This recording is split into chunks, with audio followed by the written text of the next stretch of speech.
Tumayo lahat and open our Bibles. Kung wala po kayo, ay sa katabi nyo po, ay pwede kayong makisilip. And open our Bible on 1 Timothy chapter number 4. I hope the Lord will give us grace and understanding po sa araw po na ito as we are dealing with a lot, okay? A lot of matter this morning. 1 Timothy chapter 4, and we will read verses 1 to 5. 1 Timothy chapter 4, verses 1 to 5. Nandyan po kayo? Alright.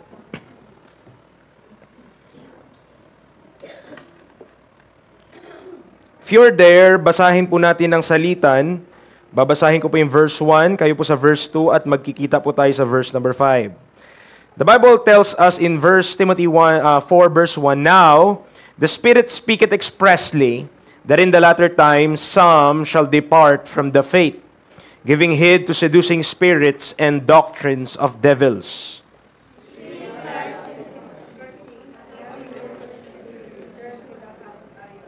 Forbidding to marry, and commanding to abstain from meats, which God hath created to be received with thanksgiving of them which believe and know the truth.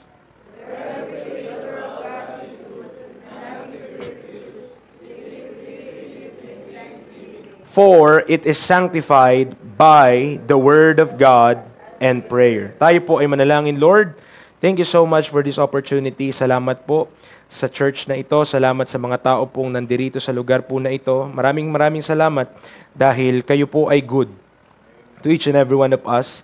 You have provided all our needs.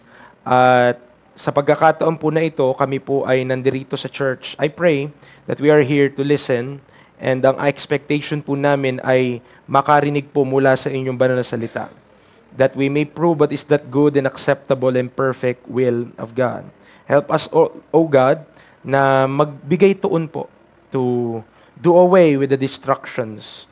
At nawa, maging mindful po kami sa oras na meron po kami dito. Lord, renew minds through your word.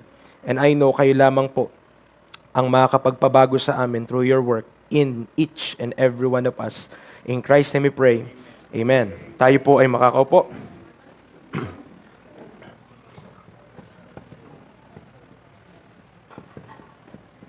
Parang kailan lang po, nung sinimulan natin yung 1 Timothy na ating pag-aaral, and now we are in chapter number 4. Okay? So, ang topic po natin ngayon is depart from the faith. As we read, doon sa talata na atin pong nabasa, that there is this phenomenon, sabi niya ng verse number 1, in the which, ang mangilan daw, some shall depart from the faith. Some shall depart from the faith. But before we continue with that, alam po natin last time, pinag-aralan po natin yung chapter 3, verses 14 to 16. Tama po ba? And it's about the mystery of godliness, na tumutukoy po ito, mga kapatid, sa pamumuhay, sa behavior na meron ng isang mananampalataya. And I hope meron tayong appreciation, na-appreciate po natin yung godly behavior. Kagaya po last week, ibinigay ko po sa inyo, okay, yung one preacher's definition, as he studied the Bible, what is godliness? Sabi niya, godliness or godlikeness is thinking like God does.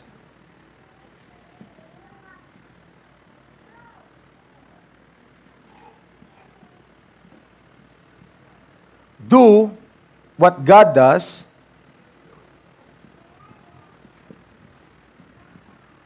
and labor together with God.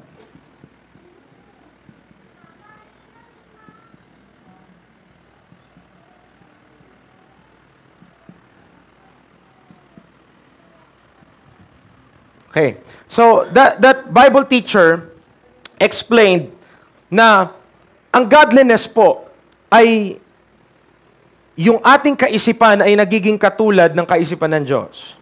Yung ating ginagawa ay nakaayon sa kung anong ginagawa ng Diyos. And we are laboring together with God. At There's no one thing na kung saan nagle-labor ang Diyos sa ating panahon ngayon. Turn to 2 Timothy 5. 2 Timothy chapter 5. 2 Timothy chapter 5, verse number 19 and 20. 2 Corinthians chapter 5, verses 19 to 20. The Bible tells us, to wit, that God was in Christ, reconciling the world unto Himself. O sino yung may action? Sino yung gumagawa? Ang Diyos mismo yung nagre-reconcile. Tama? So God is making or doing the reconciling dito po sa passage po na ito. It is His work. Siya po yung kumikilos. Trabaho niya po ito. Not imputing their trespasses unto them, and hath committed unto us the word of reconciliation. Verse 20. Now then, we are ambassadors for Christ. Listen, as though God did beseech you by us, we pray you in Christ's stead, be ye reconciled to God. And that's one of descriptive kung paano tayo nagle-labor together with God sa atin pong panahon ngayon. Okay? As though, nakita niyo po yung wording, as though God. And in Christ's stead.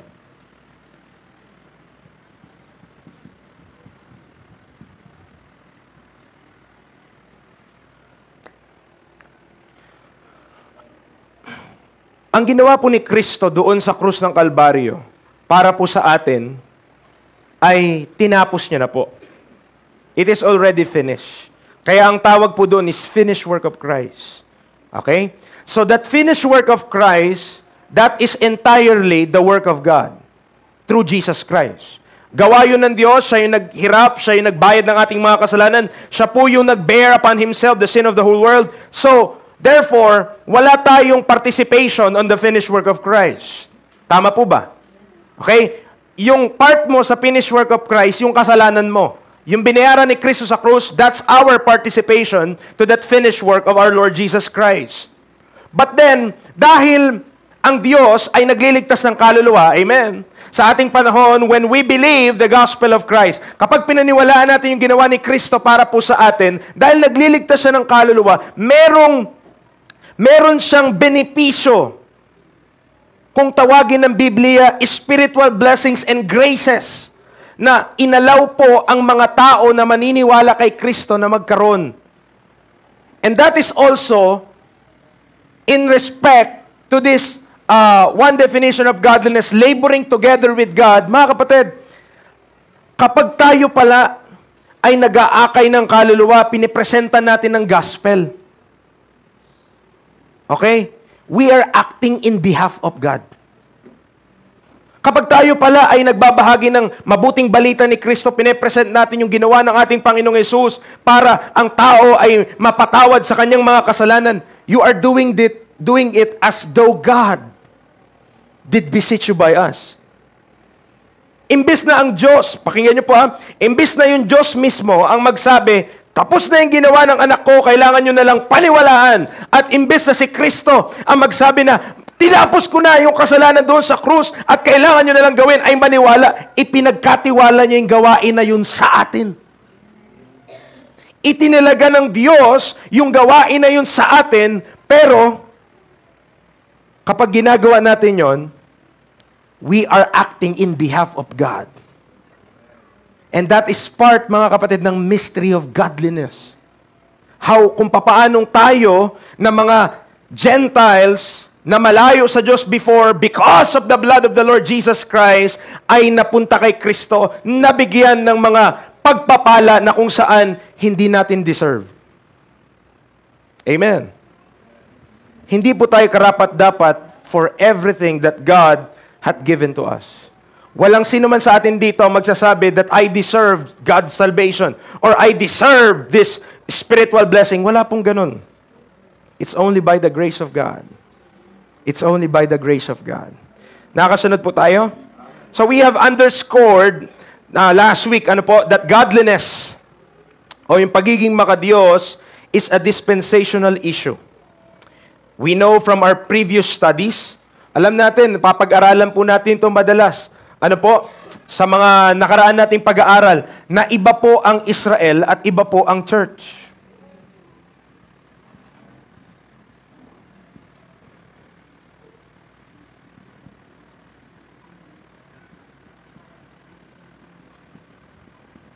Preacher, kung magkaiba yan, ano ngayon?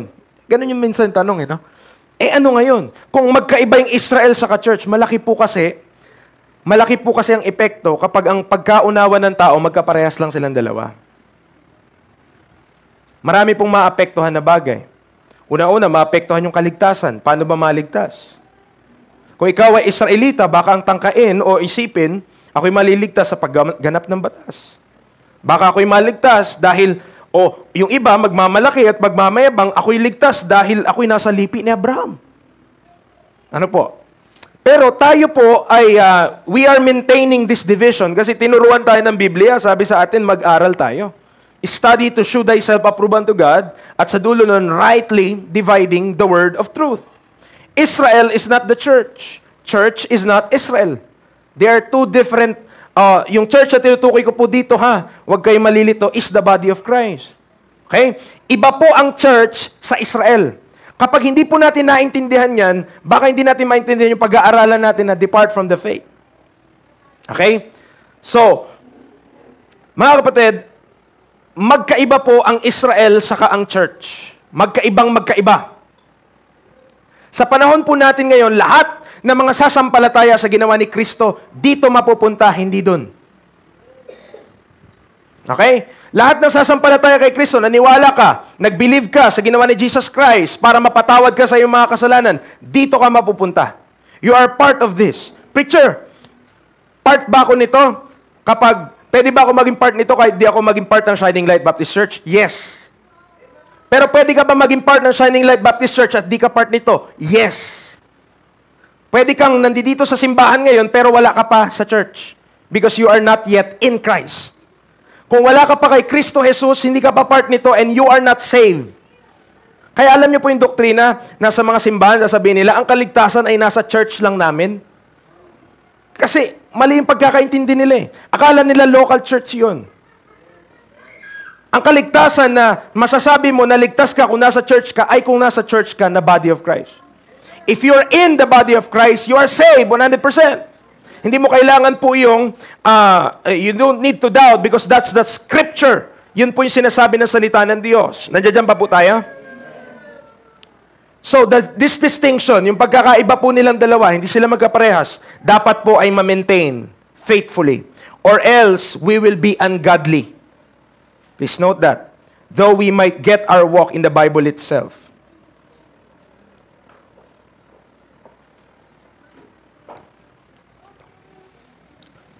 Hindi porket, tayo magsulat. Okay. Hindi porket Bible ang iyong tinatayuan, godly ka na. Okay po? Hindi porket naniniwala ka, may verse ka, ganto, ganyan, hindi porket ganon, is Bible, yung understanding natin, or kung kumuha ka man ng verse, Bible verse something, hindi yun ibig sabihin, you are godly. Sometimes, if you have a verse, pero hindi rightly divided, mga kapatid, you might be ungodly, according to the Word of God. It might lead unto more ungodliness. Okay? Preacher, anong proof mo dyan? Punta po tayo, 2 Timothy 2. Look at that command, kung papaano dapat natin gawin.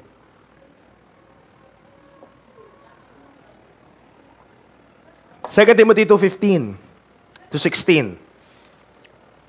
Alam ko po, maaaring sa iba dito na medyo, alam nyo na, tumatagal na tayo dito sa church. Ano po? Maaaring palasak na tong verse na ito. Pero, mahalaga na ma-appreciate natin yung kung ano po yung nakalagay at kung ano po yung implikasyon ng talata. Ang sabi niya, study to show thyself approved unto God. Nandiyan po tayo? So, utos po siya sa bawat isa sa atin. Ano po?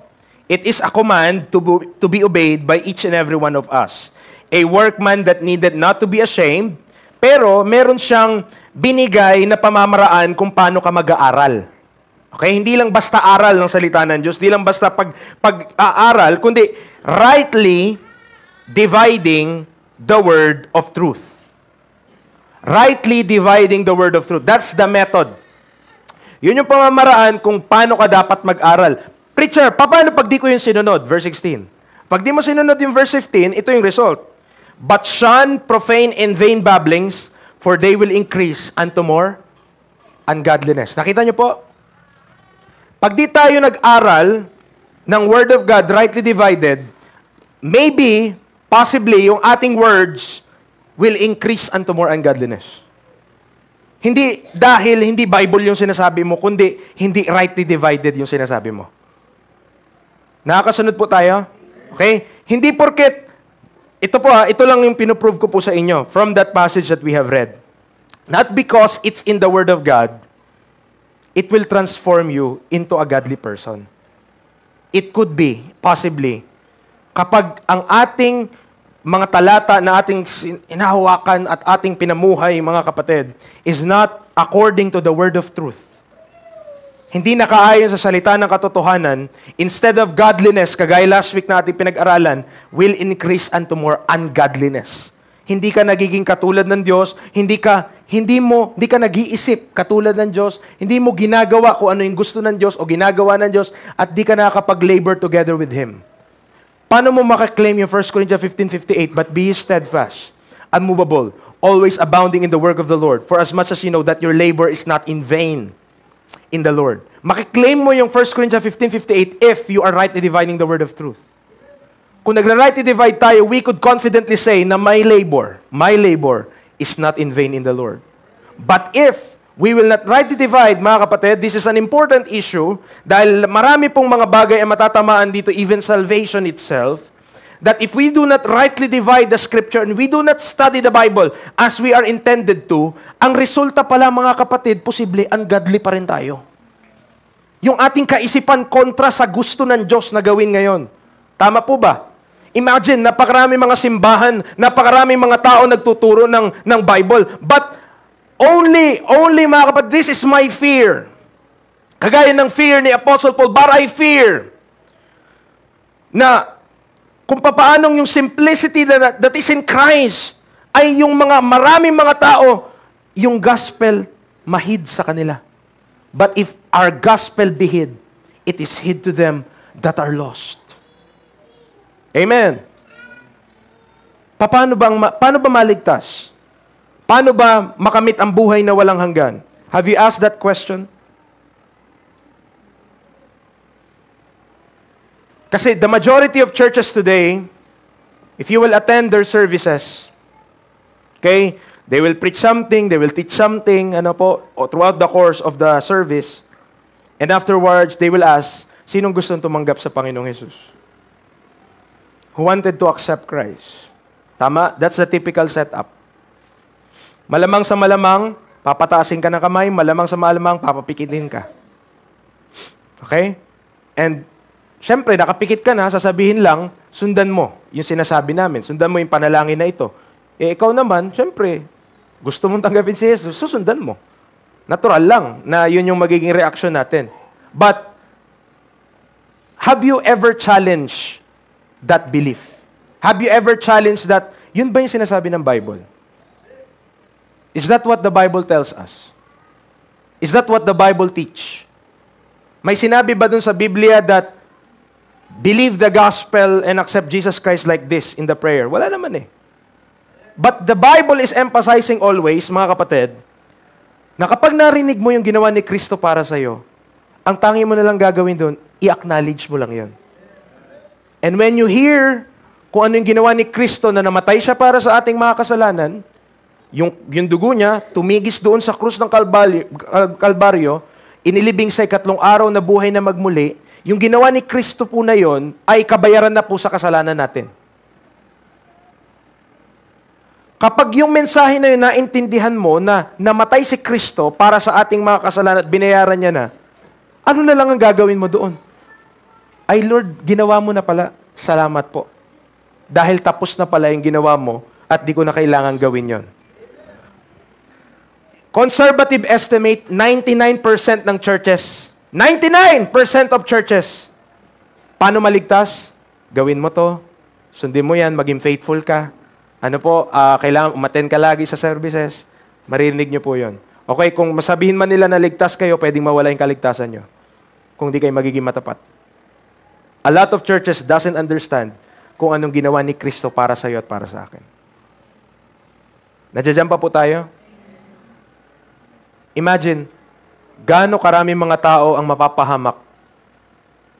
Gaano karaming mga tao ang mapapahamak dahil hindi sila sumampalataya sa ginawa ni Kristo at sumampalataya sila sa ginawa nila. Salvation, mga kaibigan, mga kapatid, is individual. I could not decide for you. You could not decide for me. Hindi ko pwedeng iatang yung responsibilidad. Sige, Brad, ikaw na lang yung manampalataya para sa akin. Hindi pwede yon. Because our soul ay hindi naman po mix-mix. Our souls are individual with destinies according to our decision here on earth. Nakadepende yung pupuntahan ng kaluluwa mo sa desisyon mo sa lupa. If your decision on earth is magpakatigas sa ating puso at hindi i-acknowledge yung ginawa ni Kristo para sa atin, then, kiniklaim natin that we are worthy of the wrath of God and therefore to condemnation, to hell. But if we see ourselves hopeless, walang kapag-apag-asa, mapupunta sa kapahamakan, we acknowledge na doon papunta yung kaluluwa natin because according to Romans chapter 1, worthy of death tayo. Kung nakita natin yung ating sarili that we are worthy of that death. Pero according to the following passages, si Kristo yung kumuha ng death na yon. He took my death. He died on my stead. Kinuha ni Kristo yung kamatayan na dapat ako ang mamamatay so that yung benepisyo na meron siya, mapunta sa akin. That we might be made the righteousness of God in Him. Mga kapatid, salvation is not based on what we could do for God, but what God did for us. Yan ang kaligtasan ng kaluluwa. And I ask you, kailan mo natanong yung sarili mo tungkol sa bagay na yan? Kailan ka naging honest sa sarili mo about your soul's salvation? Amen. I'm not asking kung gaano karaming beses mo na tinanggap si Kristo. Because I believe, sa napakarami, kahit nga po sa mga school, marami nagpapatanggap sa Diyos. Ang dami. Okay? So I'm not asking about that. I'm asking, are you in the faith? Po kanina, habang yung iba po ay iniintindi na natin yung pawis natin, Philippians 1. Philippians chapter 1 po yun.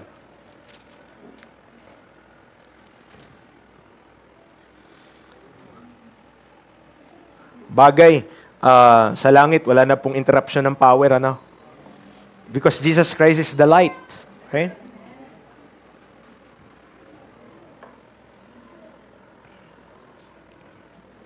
Notice, sabi niya in Philippians chapter 1 verse 10, that ye may approve things that are excellent, that ye may be sincere and without offense till the day of Christ. So napakahalaga po yung issue. Okay? Saan ko nalapag, bro? Yung ating, ayun. Napakahalaga po ng issue. So tatandaan po natin yung issue po ng pag-aaral ng salita ng Diyos, napakahalaga po sa ating panahon. Okay? Studying the Word of God is very important kasi if you will not do that, kung hindi tayo mag-aaral ng salita ng Diyos, how could also, paano natin madedepensahan yung ating sarili mula sa napakadaming mga maling katuruan na ipakalat ng kaaway. Tama po? So, studying is also a way for us para alam natin, saan ako tatayo? Saan ako maninindigan? Ano yung ating i-hold forth? Ano yung ating, paano sasabihin natin, the fight is on! O saan side ka? Sa Diyos. Saan nga? Sa Israel ka? Sa Diyos din to eh. O saan ka? Sa church. Okay? So, it is very important to study for us to know kung saan po tayo maninindigan, saan po tayo tatayo bilang mga mananampalataya sa ating panahon. I also told you about the mystery of godliness, that it's all about Jesus Christ sa ating panahon po ngayon, living His life through the believers. So halimbawa ako, sino po dito ang saved? Nawalan lang ng power, nawalan na kayo ng confidence sa kaligtasan nyo. So, sino po ang saved? Amen. Bawat isa po sa atin, may Kristo sa atin. Ang Holy Spirit natin, ninirahan sa atin. Tama po ba? Ngayon, pag inalaw natin na yung Holy Spirit na yon, and also the Spirit of Christ, ay baguhin tayo, turuan tayo kung paano lumakad sa Spirito, mga kapatid, we are operating in the mystery of godliness. Kasi ang Diyos, sabi nga ni Paul, Christ liveth in me. And the life which I now live in the flesh, I live by the faith of the Son of God who loved me and gave Himself for me. Okay, 1 Timothy chapter 4. I hope tayo ay ready pa. And I hope, minsan, some interruptions, nawa hindi tayo, mawala na tayo sa... Parang yun nawala yung power. Ay, salamat, uwian na. No? Sana wag ganon. Amen. Sana ang ating heart's desire is when we come to church, we will be fed by the Word of God. So 1 Timothy chapter 4, verse number 1, now the Spirit speaketh expressly. Okay, dun muna tayo sa expressly na term. So, expressly, ang sabi ng dictionary, given in direct terms, not implied or left to inference, plainly. So, simple lang. Kapag sinasabi expressly, diba ginagamit yan as, diba, expression. Okay? Kapag ang tao, ano ba yung madalas na expression niya? Nyari, gulatin mo. Anong expression niya? Okay? So, the Holy Spirit, tandaan po natin, He is God Himself. Diyos po mismo ang Espiritu. At dahil siya ay Diyos, hindi lamang po siya influensya, hindi lamang po siya pakiramdam, meron po siyang kakayanang magsalita. Yan po, verse number 1. Now the Spirit speaketh expressly, meaning plainly. Hindi kailangang napakalinaw, napaka-plain, hindi mo kailangang lalim-laliman or hindi siya given to other interpretation. Plainly lang, mga kapatid, ito yung sinasabi ng Espiritu. Ano pong sinasabi ng Espiritu? That in the latter times, some shall depart from the faith. Some shall depart from the faith. Okay. Meron ba tayong pambura dyan, bro? Sige. Meron wala? Okay. So, sulat ko na lang po. Bago natin maintindihan kung paano ang isang tao nagdi-depart sa pananampalataya, departing from the faith, kailangan maintindihan mo what's the faith. Ano yun? What's the faith? Okay? Kasi expression siya sa Bible. Okay? Mababasa mo siya, merong mga ganyang pagkasabi sa Biblia. Halimbawa, dito muna po sa 1 Timothy. Punta po kayo sa 1 Timothy 1. Verse 2. Tignan niyo po Unto Timothy, my own son, in the faith. Maliwanag po, tama? So, sinasabi ni Paul, anak ko, sa pananampalataya, in the faith, si Timothy.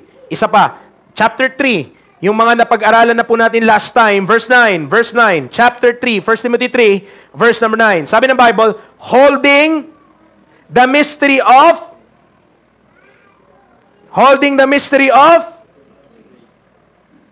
parang nagdududa kayo sa binabasa nyo. Ano po? The faith. Okay? Verse number 13. Verse number 13. For they that have used the office of a deacon will purchase to themselves a good degree and great boldness in the faith. Okay, may kita nyo rin yun. Diyan, chapter 4 verse 1, nabasa na natin. Chapter 5 verse 8. Chapter 5 verse 8, sabi niya, but if any provide not for his own, and especially for those of his own house, he hath denied the faith, and is worse than an infidel. Chapter 6 verse 10. Chapter 6 verse 10, for the love of money is the root of all evil, which while some coveted after, they have erred from the faith and pierced themselves through with many sorrows. Chapter 6, verse 21, which some professing have erred concerning the faith. Grace be with thee. Amen. So, preacher, ano pong ibig sabihin nung the faith? Anong ibig sabihin pag sinabi ng Bible yung term na the faith? Doon sa mga binasa natin kanina, meron na tayong clue on what the faith is. Sa chapter 3, verse 13. Chapter 3, verse number 13. Ay, thank you, Kuya. Okay, chapter 3, verse 13. Mababasa natin sa chapter 3, verse 13, ito po. Kasunod ng the faith, meron tayong description. For they that have used the office of a deacon will purchase to themselves a good degree and great boldness in the faith which is in Christ Jesus. So one of the things para maintindihan mo ano yung the faith na tinutukoy ni Paul, kailangan mo maintindihan na kay Kristo Jesus daw yon, which is in Christ. So ang source, listen, so ang source, yung pinagkukunan or kung saan galing yung the faith is in Christ. Na kay Kristo.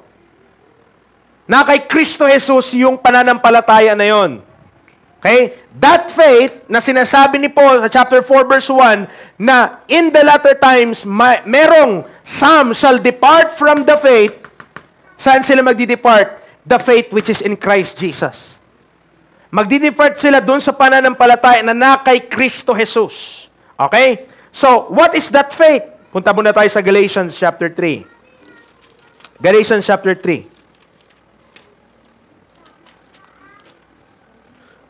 Maring ang understanding natin, preacher, the faith, ano, yung pananampalataya mo sa Diyos? Hindi nga po. Kasi ang sabi niya, the faith which is in Christ Jesus. Hindi niya sinasabi na basta lang pananampalataya mo kay Kristo Jesus. Kundi lokasyon yun, source yun. Saan, na kanino yung faith na ito? Na kay Kristo, ang sabi ng Biblia. Galatians chapter 3, verse number 22. Magsisimula tayo ng pagbasa sa verse number 22. Galatians 3:22. But the scripture hath concluded all under sin, that the promise by faith of Jesus Christ might be given to them that believe. Okay. Salamat po dito sa nagbigay.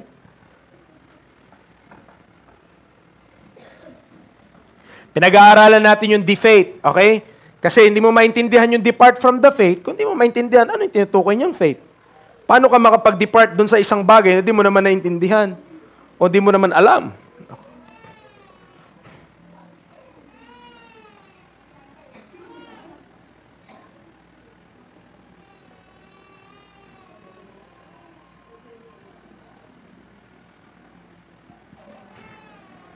Okay, alam natin to, this is an emblem, this is an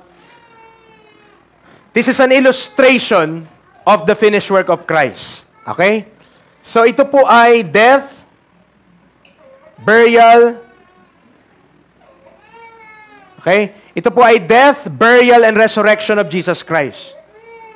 Nakasunod po tayo? So intindihin nyo na yung drawing ko, gumilid yung gumilid yung cross. Pero yung kaligtasan mo dyan sigurado pa din. Okay? So, death, burial, and resurrection of Jesus Christ. Now, may binabanggit siya sa Galatians 3. Sabi niya kasi, but the scripture, verse 22, had concluded all under sin, that the promise by faith of Jesus Christ might be given to them that believe. Hindi niya sinabing faith in Jesus Christ, sinabi niya faith of. Okay?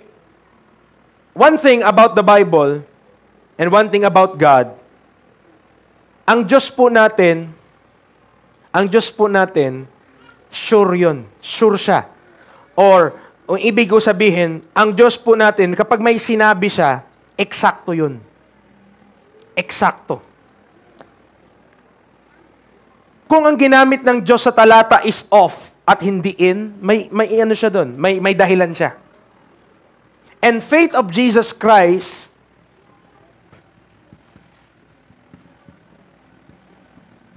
kasi sinabi ng Bible, faith of Jesus Christ. Tama po ba? Ito yung term na ginamit of. Hindi naman faith in or faith to. Hindi niya sinabing faith to Jesus Christ. Hindi po, faith of. Ibig sabihin yung faith na ito, sino nagmamayari? Si Kristo. Tungkol ito sa pananampalataya na kay Kristo o kay Kristo Jesus. Pero ito ang tanong. Ito yung isa sa mga criticism about this thing.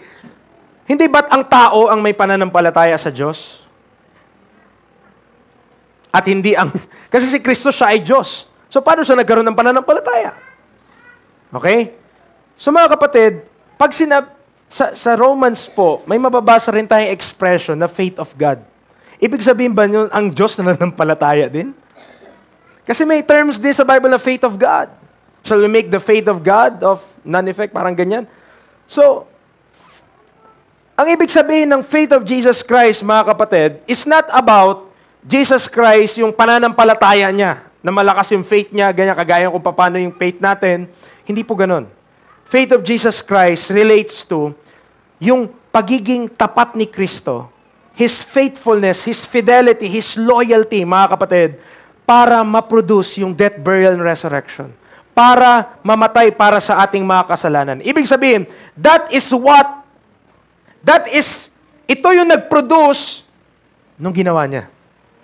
Because He is faithful, because He is loyal, because He said to the Father, not my will, but thine be done, meron tayo ngayong death, burial, and resurrection, the gospel of the Lord Jesus Christ, na kung sasampalatayanan ng ninuman, siya ay maliligtas.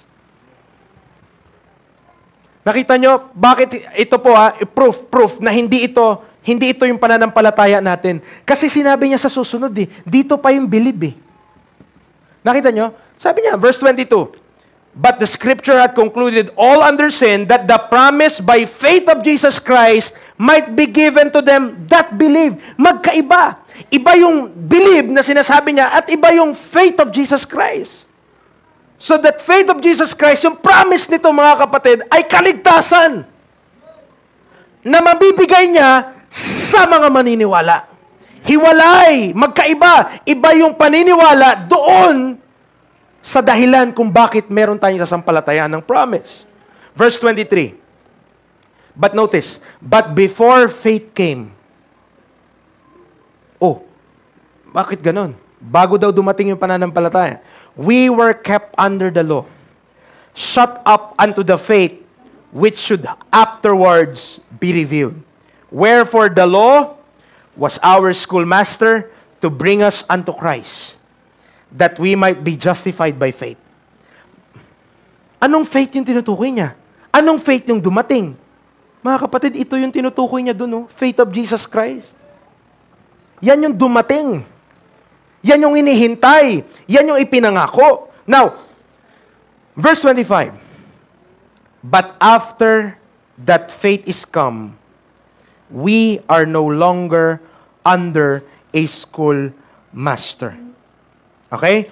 Balik tayo sa verse 23, mga kapatid. I just missed. Ito yung point ko kung bakit ko binasa to.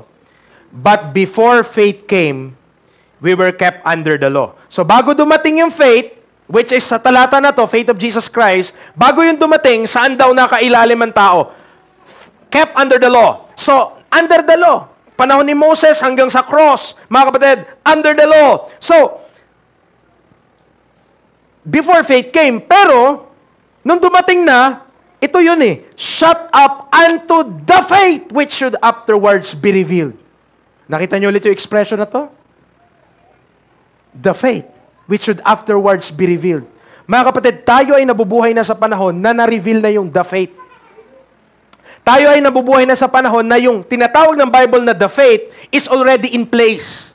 It's already intact. At ito ay tumutukoy, mga kapatid, sa faith na kay Kristo Jesus, sa faith of Jesus Christ, na kung sino man ang sasampalataya, maniniwala, will be justified. Ang resulta nito, Ito yung ginawa ni Kristo. Amen? So ito yung ginawa ni Kristo. Ang ginawa ng tao, naniwala siya. Ang resulta sa tao, dahil naniwala siya, siya ay justified. Ano po ibig sabihin nun? Hindi sa paningin ng tao, kundi sa paningin ng Diyos. Wala ka ng pagkakasala. Bayad na. Linis na. Kompletos recados. Pag dineklara ka ng Biblia na justified, as if wala kang nagawang kasalanan. As if ang record mo malinis. As if yung iyong mga kasalanan, hindi mo na kailangan intindihin. Because it's already paid for because of the faith of Christ na nag-produce ng finished work on that cross of Calvary. Now, ito yung key. Kaya sinabi ni Paul na depart from the faith. Ito yung key, mga kapatid. Nakita niyo itong word na to? Nakita niyo yung word na to? Sa Bible, yung believe po, hindi work. Romans chapter number 4. Romans chapter 4, verse number 5. Romans chapter 4, verse number 5. Ang maniwala po, ang pananampalataya po doon sa ginawa ni Kristo, hindi po yun gawa. Verse number 5, but to him that worketh not, but believeth on him that justifieth the ungodly, his faith is counted for righteousness. So, sinasabi ng talata, sa kanya na hindi gumagawa, pero naniniwala. Ibig sabihin, kapag naniwala ka, hindi ka gumagawa. At yun lang yung tanging kayang gawin, sabihin na lang natin, ng tao, ay maniwala na lang. At yun lang din yung, kung ito lang yung kaya mong gawin, pakinggan niyo po ako mabuti ha, ito lang yung kayang gawin ng tao. At ito lang yung kayang gawin ng tao na maliligtas ang tao. Walang iba. Dagdagan mo to ng kahit na ano, attendance, faithfulness, kahit ano, isipin natin, baptism, idagdag mo ang kahit na ano sa believe, you are already working. At kung ikaw ay nag-work, according to Romans chapter 3, you could not be justified. You could not be justified. Hindi ka mapapawalang sala. Hindi ito magiging resulta kapag ikaw ay hindi lang naniwala. So sinasabi, preacher, ganyan lang po pala kadali yan? Ay, napakadali naman po, maniniwala ka lang. Mga kapatid naman, ginawang madali ni Kristo, pero hindi nangangahulugan madali sa tao.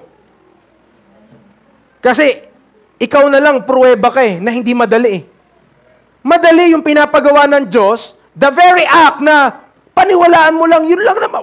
It's not a work. Sabi ng Bible, it's not a work. So, madali siya as a concept, pero as a reality, mga kapatid, napakaraming mga tao because they are fed the doctrine na kailangan mong kumilos, kailangan mong gumawa, kailangan mong maging matapat para ikay maligtas, nahihirapan sila to change their mind according to the truth. But the truth is clear. To be saved, you do not need to be working. You need to be believing. Yun lang. Kapag ang tao ay sumampalataya sa tapos na ginawa ng ating Panginoong Jesucristo, siya ay mapapawalang sala. This is what being in the faith means. Kapag yan ang paniniwala mo, you are in the faith. Kapag hindi yan ang paniniwala mo, you are not in the faith. You're outside, you're departing. Preacher, pwede mga isang tao, save siya, pero wala siya sa faith? Yes. Kasi nga, ito nga sabi ni Paul, pwedeng mag-depart Pwedeng umalis. Ang kaligtasan hindi nawawala, pero pwede kang hindi mo na paniwalaan yung pinaniniwalaan mo dati. You could say, paano ka naligtas? Pinaniwalaan ko lang po yung ginawa ni Kristo. Paano ka naligtas?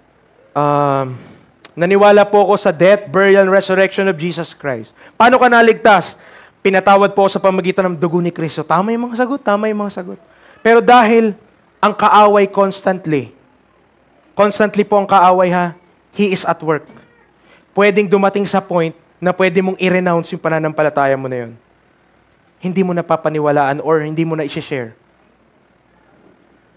Kasi yung mga kasamahan natin, mga kakilala natin, pag sinesharan natin, ano? Sa palagay mo, hindi ako ligtas? Ang tagal-tagal ko na sa simbahan.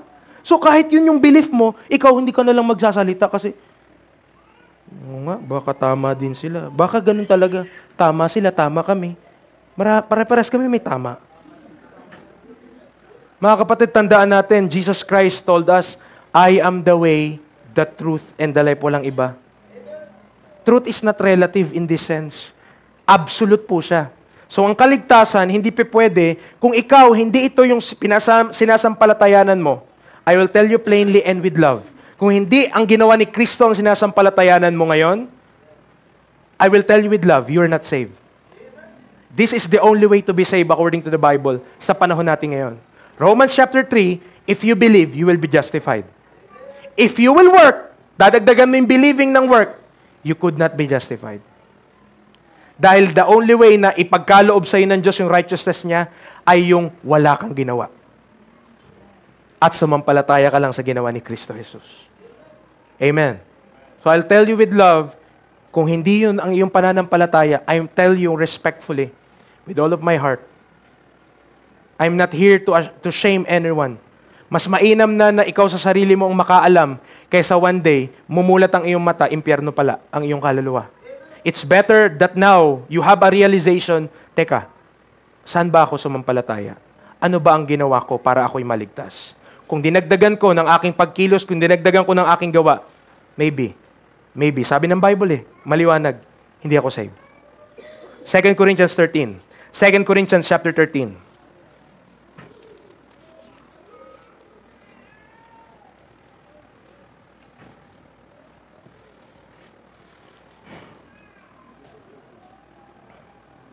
Verse 1. 2 Corinthians 13, verse 1. This is the third time I am coming to you. In the mouth of 2 or 3 witnesses shall every word be established. I told you before and foretell you as if I were present the second time.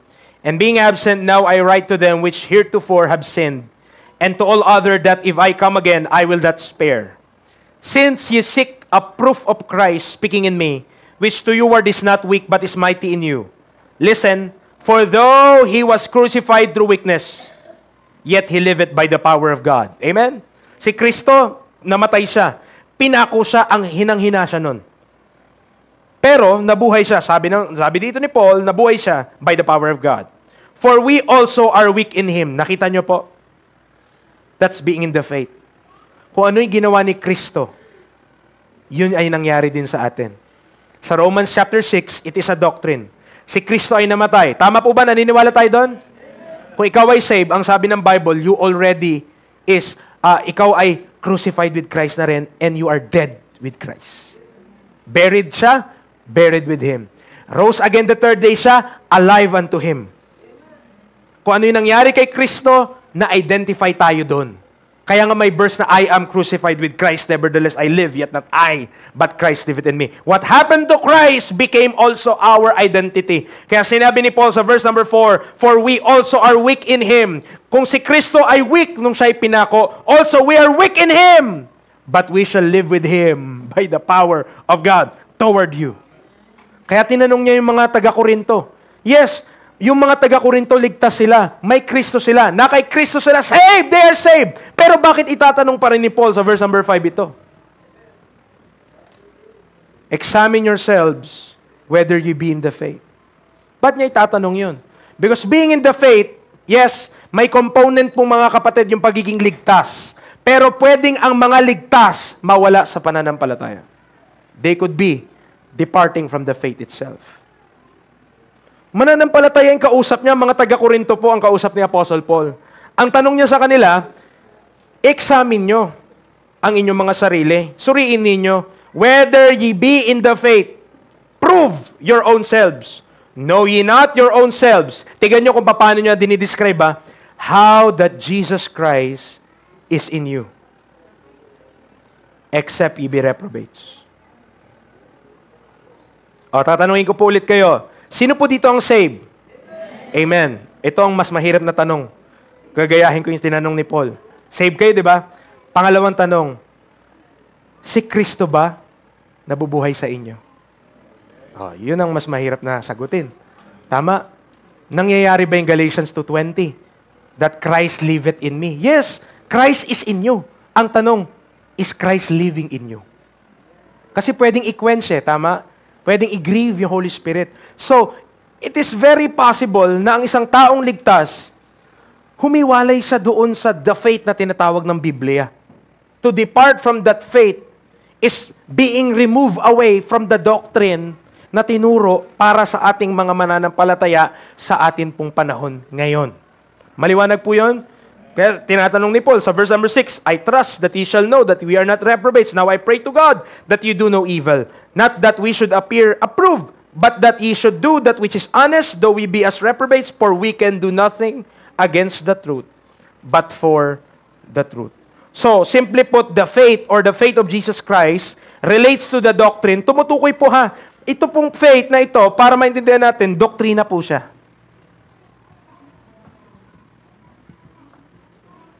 Preacher, paano mo nasabi na yung faith ay doktrina siya? Diba sabi ni Paul, yung siya ay kukunin na ng Panginoon sa 2 Timothy, I have fought a good fight. I have finished my course. I have, anong kinip niya? The faith. Ikikip mo lang yung doktrina. Ang doktrina po, kinikip yun. So, the Apostle Paul, at the end of his ministry, sabi niya, lumaban ako. I have fought a good fight. I have finished, natapos ko. I have kept the faith. Bakit mahalaga itong pinag-aaralan natin, pinag-uusapan natin? Mga kapatid, kapag hindi ito yung dala-dala mong pananampalataya at doktrina, hindi mo makiklaim yung sinabi niya sa next passage. Henceforth, there is laid up for me a crown of righteousness, which the Lord, the righteous judge, shall give me at that day, and not to me only, but also on them that love is appearing. How could you expect that reward kung hindi mo kinip yung pinapakip sa iyo ng Panginoon?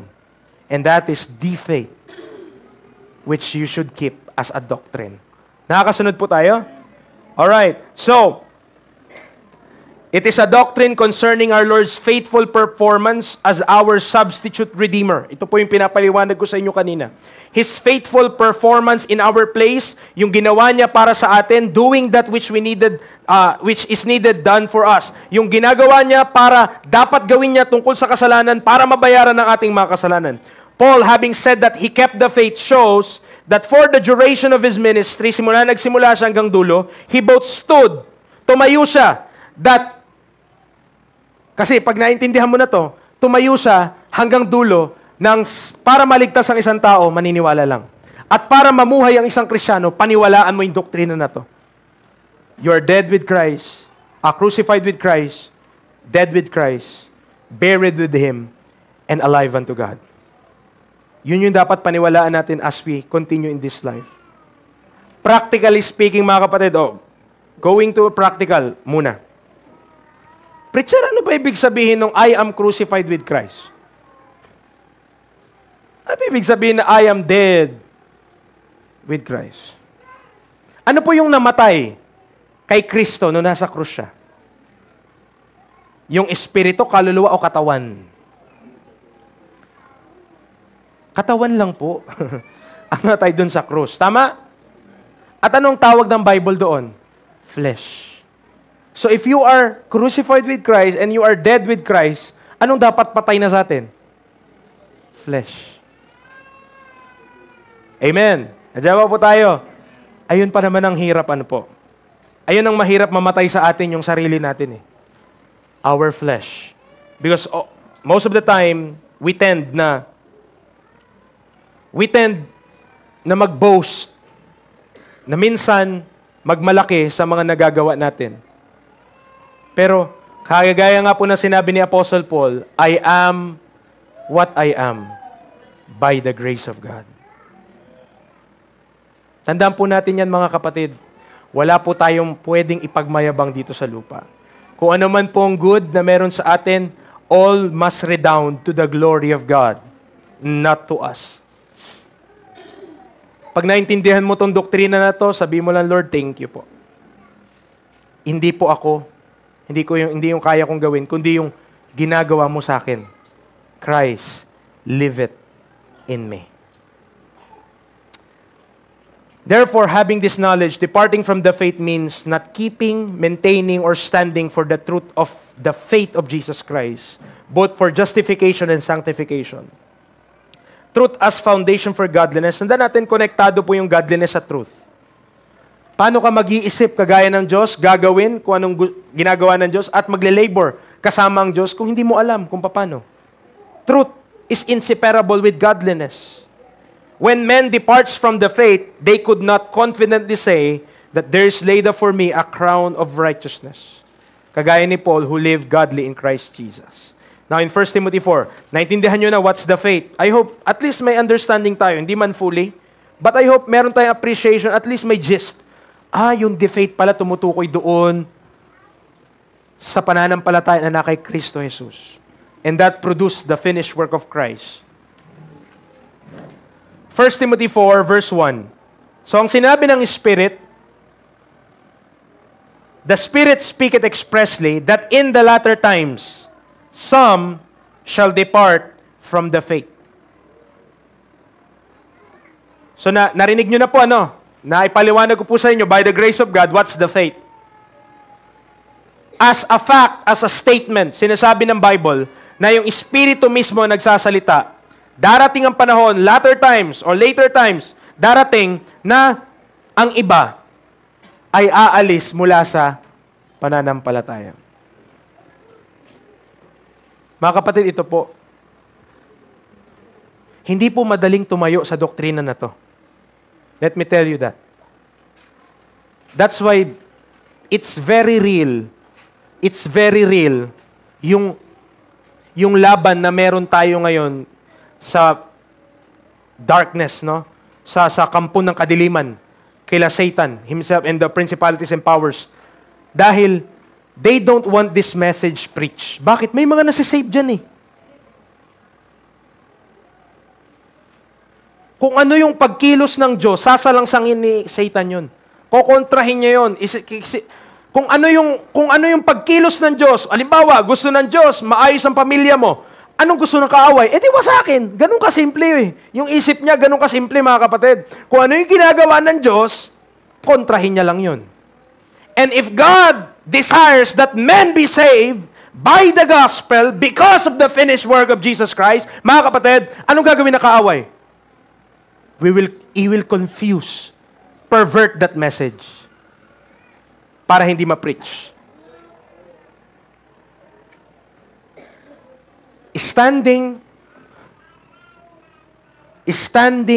in the faith, contending for the faith, is not easy. It's not easy. Kaya marami po talaga will depart from the faith. Maring na-save, nalaman yung truth, nalaman kung paano maligtas, malaman yung rightly dividing, surface level, naintindihan yung ilang mga bagay, Israel Church, ganyan, grace, law, naintindihan lang yung mga yan. Pero kapag yan na yung sufferings. Nandyan na yung persecution. Nandyan na yung mga ginagawa ng kaaway para hindi ka magpatuloy. Yung iba, they will depart from the faith. They will depart from the faith. Because it's not easy to stand in the faith. Pero ang hope po natin, mga kapatid, doon, there is laid up for me a crown of righteousness, which the Lord, the righteous judge, shall give me on that day. So as a statement, merong mga magdi-depart from the faith. Pero kaya ko pinaliwanag yun kanina ng ganun po kahaba, mga kapatid. Kasi, paano ka magdi-depart, wala ka pa nga doon? Tama? Kung hindi pa po tayo ligtas, kung wala pa tayong pagkatiyak sa ating buhay, kung saan tayo mapupunta, kung tayo babawian ng buhay, ngayon po, ay gusto ko po sabihin sa inyo, nawa po, I beseech you in Christ, be reconciled to God. Ito na po yung provision ng Diyos. Wala ka nang ibang gagawin dyan . Ito lang . Ito lang yung requirement niya. Now, ang hadlang sa believing, ang hadlang dito yung strongholds sa isip ng tao. Iniisip niya, mabuti naman ako. May mga mindset na ganun . Ay, siguro yung iba, makasalanan talaga sila. Kailangan nila yan. Pero ako, hindi . Kasi okay naman yung buhay namin, maayos naman kami. Mga kapatid, pag di mo nakita yung sarili mo worthy of death, you could not appreciate the gospel of Christ. Because the gospel of Christ is for the hopeless. The gospel of Christ is for those under the wrath of God. Karapat dapat po tayo, believe it or not, and I hope you believe. Karapat dapat ang lahat mapunta sa impyerno. All deserve that. Dahil lahat tayo nagkasala at di nakaabot sa kalwalatian ng Diyos. Pero anong pinrovide ng Diyos? Eternal life through Jesus Christ our Lord. That's the way para mapunta ka sa faith. At kapag nandun ka na at ito nang tinatayuan mo, huwag kang aalis! Amen! Bakit? Ligtas ka na, gusto mo pang ituro yung hindi ko maliligtas ang tao. Yun ang takot dun, no? Depart from the faith. Pwede yun eh. Pwedeng ligtas na, ikaw ligtas ka na, pero natakot ka na lang. Nag-awol ka ba sa laban? Ay, preacher kasi, yung gospel na pinipreach natin, nakaka-offend eh. Sipin mo ba naman, ang tagal na sa simbahan nun, buong buhay niya sa simbahan, isasyaran ko siya, sabihin ko sa kanya, karapat dapat siya sa impyerno. Ano isipin nun sa akin? Then the offense of the cross cease. Diba? Kaya nga sana sabi din ng Bible, for I am not ashamed of the gospel of Christ. Kapatid, are you ashamed of the gospel of Christ? Kinakahiya na po ba natin yung gospel of Christ? Kasi when we share that gospel, iba nagiging tingin sa atin na ibang tao. Let me ask you, are you ashamed of the gospel of Christ? Are you afraid na sabihin sa ibang tao yung katotohanan na hindi po sa ginawa nila ang kaligtasan, kundi sa ginawa lang ni Kristo? Natatakot ba tayo? Alam niyo po kung ba't may ganyan? Kasi naapektuhan tayo ng espiritu ng sanlibutan. God hath not given us the spirit of fear, but of power and of love and of a sound mind. Kaya may fear na ituro yung mga bagay na to. Kaya may fear na ituro yung katotohanan tungkol sa pananampalataya is because men are afraid to lose their earthly standings. Men are afraid to lose their earthly positions.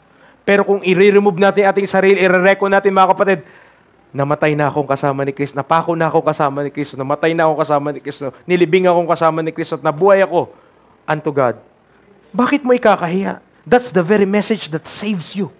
Yun yung mensahe na nagligtas sa'yo. Yun yung mensahe na pupunta sa'yo sa langit. Yun yung mensahe na makakapiling mo ang Diyos magpakailanman. Bakit natin ikakahiya? And yet, we are ashamed. Amen. Shame on us. Amen. Preaching na to para din sa akin. Man, minsan pa nag-preach tayo sa labas or nag-share tayo ng gospel, makakilala natin, kaibigan natin, ayaw nating bigkasin yung gospel eh. Bakit? Dahil may offense yung gospel. Pero mga kapatid, just bear in mind, the power of God unto salvation is not your ability to save. It's the gospel of Christ. Kaya kailangan nating i-preach yun. Kaya kailangan nating i-declare yun. Kaya kailangan nating tumayo sa katotohanan nun. Kahit masakit yun sa puso ng iba, pero pag-ibig mo yun. Amen. When we declare the gospel to somebody, pag-ibig mo yun sa tao na yun. Kapag sinabi mo na mapapahamak siya, do nagsisimba siya, do matagal na siya, do anak pa siya ng pastor, do, mga kapatid, ano yun kay Kristo? Dang. Kapag nakita mo, yung ginawa lang ni Kristo, yun lang ang makapagligtas. Wow. Thank you, Lord. Okay na yung tao na sinesharean natin, minsan, maging mali yung tingin sa atin or sabihin, masama tayong tao. Basta nasabi mo yung gospel. Kasi pag-ibig mo yun sa kanya eh. Mapapahamak siya kapag di mo sinabi eh. Mga kapatid, don't depart from the faith. Don't depart from the faith. But this is the reality in 1 Timothy 4:1. Malapit na po tayo, don't worry. 1 Timothy chapter 4 verse 1. Now the Spirit speaketh expressly, that in the latter times some shall depart from the faith. Now, in-outline ko po ito. Okay? In-outline po natin ito para mabilis. Simula verse number 1, yung mga description dyan, hanggang verse number 3. Ang tinawag ko dyan ay 3 M's. Okay? 3 M's of apostasy o yung pag-alis sa pananampalataya. 3 M's of apostasy means motivation and manifestation. Simple lang. Okay? Means, motivation, and manifestation. Preacher, ano dun yung means? Na-seduce at sumunod sa doctrines of devils. Yun yung dalawa. Yun yung means. Kaya umaalis ang tao sa pananampalataya kasi na-seduce ng mga spirito at nakinig sa mga doktrina ng dyablo. Okay? That's the means. Kaya merong mga umaalis sa pananampalataya. Seduced and the doctrines of devils. Anong motivation nila? Kapag ngayon, umalis sila sa pananampalataya, umalis sila dun sa katotohanan na yan, na sinasabi ng Biblia, mga kapatid, is speaking lies in hypocrisy. Having their conscience seared with a hot iron. Yung conscience nila seared na. Alam naman nila eh. Di ba? Di ba? Hindi kayo nagtataka, mga kapatid, mga kasamahan natin, nagtuturo ng gospel. Alam naman nila yung gospel. Ba't di mo marinig-rinig sa bibig nila yun? Okay? Minsan kasi, because of persecution. Kaya hindi sinasabi. Kahit alam naman nila yung gospel, ba't di sila makastand doon? Okay? Minsan ito, yung conscience na nasi-seared nila, dahil nga nasidus na sila. Means, motivation, ano yung manifestation ngayon? What's the manifestation of the doctrines of devil and the seducing spirits? Forbidding to marry, dalawang bagay din. Forbidding to marry and commanding to abstain from meats.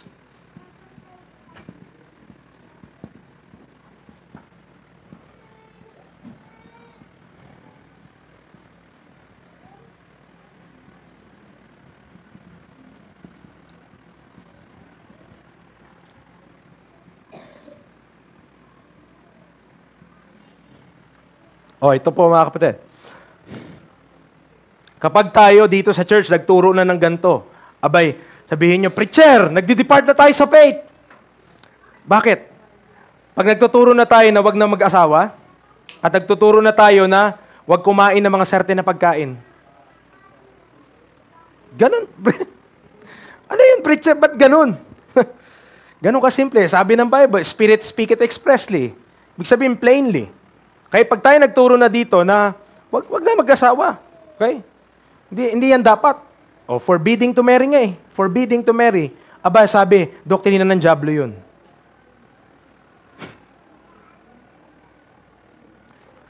There is a spirit behind. Isipin mo, ito po, rarantro ko lang na mabilis, mga kapatid. Ang requirement sa bishop and deacon, husband sila of one wife. Paano ka maging husband of one wife? Wala ka asawa. Ang hirap naman nun. Tama? It's part of making all men see what is the fellowship of the mystery. May kita niyo yun that Christ and the church, ang husband and wife, they are the physical manifestation or illustration nung relationship na Kristo sa kanang church. Paano mangyayari yun? Paano magkakaroon ng ganun kung wala namang husband and wife relationship? Sabi ng Hebrews 13:4, marriage is honorable. Amen? So, in the bed undefiled. So, Paul's will sa 1 Timothy 5:14, I will that younger women marry. Yun nga sinasabi ng, nakalagay sa Bible. Now, maraming mga passages, especially sa Ephesians 5, ang haba-haba nun kung paano yung dapat relationship na mag-asawa, nakalagay po dun. Ephesians 5. Colossians chapter 3, sa Peter, meron din, nakalagay. Nakalagay. Ito po, based on my understanding right now, kung bakit ang doctrines of devil konektado dito sa forbidding to marry, ang inaatake niya, headship. Okay? Yung ordinance of headship, paano magkakaroon ng head kung walang husband? Wala. Wala na, tama? Okay? Kung walang mga husbands, walang head. And that attacks the doctrine of headship where Christ is the head and the church is the body of Christ. Amen. So, we understand, merong mga requirements, merong mga kailangan ihanda, no, before entering into marriage. But listen, why would somebody teach contrary to marriage? 1 Corinthians 7. Ito po, gusto ko maintindihan nyo. Okay? 1 Corinthians chapter 7. Lapit na po tayo, believe it or not. Amen. Hindi, ang usapan dito, hanggat di kayo naliligtas, hindi ako matatapos. Sabi nila, save na po kami. Paano ka naligtas? Yung sinabi nyo po. 1 Corinthians chapter 7. 1 Corinthians chapter 7. Verse 2. Nevertheless, to avoid fornication, anong provision ng Diyos? Let every man have his own wife, and let every woman have her own husband. Bakit mo ipagbabawal yung bagay na ang Diyos mismo yung nag-provide sa tao para ang tao hindi magkasala? Naandyan po tayo? Not unless we are influenced by the spirit of the world, seducing spirits, and the doctrines of devils, mga kapatid. Possibly, kay practically speaking, ang panahon po natin ngayon, pakinggan nyo po, ito po ay mula sa ating puso, mula sa ating pag-aaral ng salita ng Diyos. Maraming mga kabataan ngayon, diyan ba kayo, mga kabataan? O yung mga ayaw umami na kabataan sila at yung mga nagpapanggap na kabataan sila. Maraming mga kabataan, their ambition is worldly. Their ambition is dictated by the course, wisdom, fashion, and affection of this world. Kaya yung mindset, makamundo. Yung mindset natin, hindi godly. Yung mindset natin, hindi nakaayon sa kalooban ng Diyos. Amen. Nandiyan pa po tayo? Anong sabi ng Bible? Marriage is honorable in all. Ang gusto ng Diyos, okay, men and women representing Him as bilang Kristo at katawan niya. And that's what's the design of God. Bakit hindi mo ituturo yung marriage when in fact, regalo yun ng Diyos sa tao? Amen. Nandiyan pa po tayo? Are you still with me? Pero bakit maraming mga kabataan, they don't seem to think about preparing for marriage or yun yung gusto nilang gawin sa buhay because they are affected by the course, the wisdom, and the fashion of this world. Amen. Mga kapatid, kung merong mga dalaga tayo dito, mga maliliit na chikiting, tapos ang desire nila, sasabihin nila, oh, anong gusto mo paglaki mo? Ang sabihin nila, maging mommy. Don't rebuke the child. Because that's natural. Gusto niya maging nanay, glory to God. Amen. Because that's the scripture, mga kapatid. So, yun yung dapat hope natin. Knowing the truth, being in the faith, is becoming, thinking like God does, doing what God does, and laboring together with God. Amen. Let's pray for the next generation na we must make sacrifices now so that we might give them examples to follow. Na ito yung dapat lakaran mo, ading, ito yung dapat lakaran mo, anak, ito yung dapat lakaran nyo, mga bata. Ganto yung bilang Kristiyano, ito yung pamumuhay natin, mga kapatid. Hindi natin mababago yung past. But we have a present to be in the faith and live godly in Christ Jesus. Amen. And lastly, mga kapatid, about commanding to abstain from meats. Di ko na sasabihin na madali, mga kapatid. Whew! Amen! So walang magsasabi sa akin dito na bawal kumain ng chicharon, bawal kumain ng tabad baboy, mga kapatid. Wala sa Bible yan.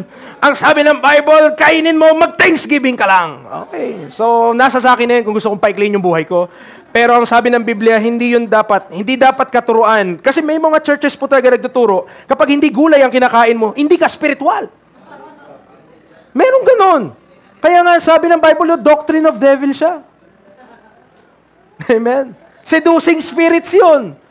So kapag may magbabawal sa akin, lumabas ka, masamang espiritu.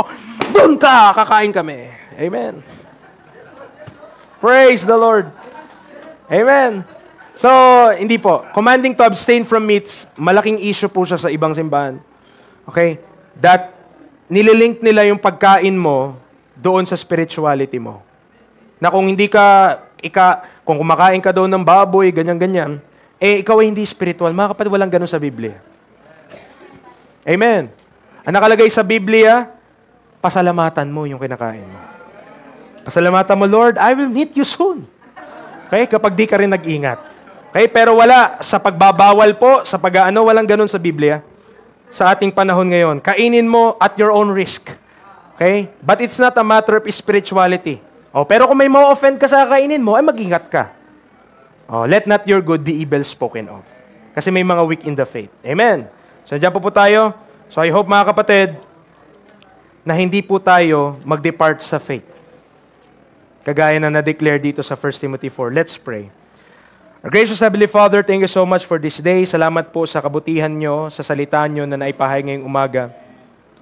It might be hard, it might be for some unpalatable. Pero salamat po dahil alam po namin na yung pananampalataya na kay Kristo Jesus is the source why when we believe what Jesus Christ hath done, kami po ay merong eternal life and we are justified by faith. Salamat po dahil ito po is only by believing and not by working. I pray, dear Lord, ang panalangin ng mga kapatiran sa simbahan na ito ay ang mga hindi pa po ligtas ay magkaroon din po sila ng katiyakan ng kaligtasan na matatagpuan kay Kristo Jesus. We pray for them, we pray for their souls, na yung doctrine po na meron po kami, it's actually effectual and it's actually working, mga kapatid, Lord, sa puso po ng bawat isa. I pray na nawa, wala po nawang kaluluwa dito ang mapahamak, wala po nawang kaluluwa dito ang hindi po manatili sa pananampalataya. I pray for them. But I pray kami po na nasa pananampalataya in the faith, na wag maging steadfast po kami, unmovable, always abounding in the work of the Lord. Give us zeal. Give us motivation. Tulungan niyo po kami na ma-appreciate yung grace, yung goodness niyo po sa amin. Maraming salamat po because kung wala po kayo, wala po kami. Wala po kami magagawa. Kung hindi lang through Christ, which strengthened us. Salamat po. Sa iyo po lahat ng purihan pasalamat this morning. In Christ name we pray. Amen.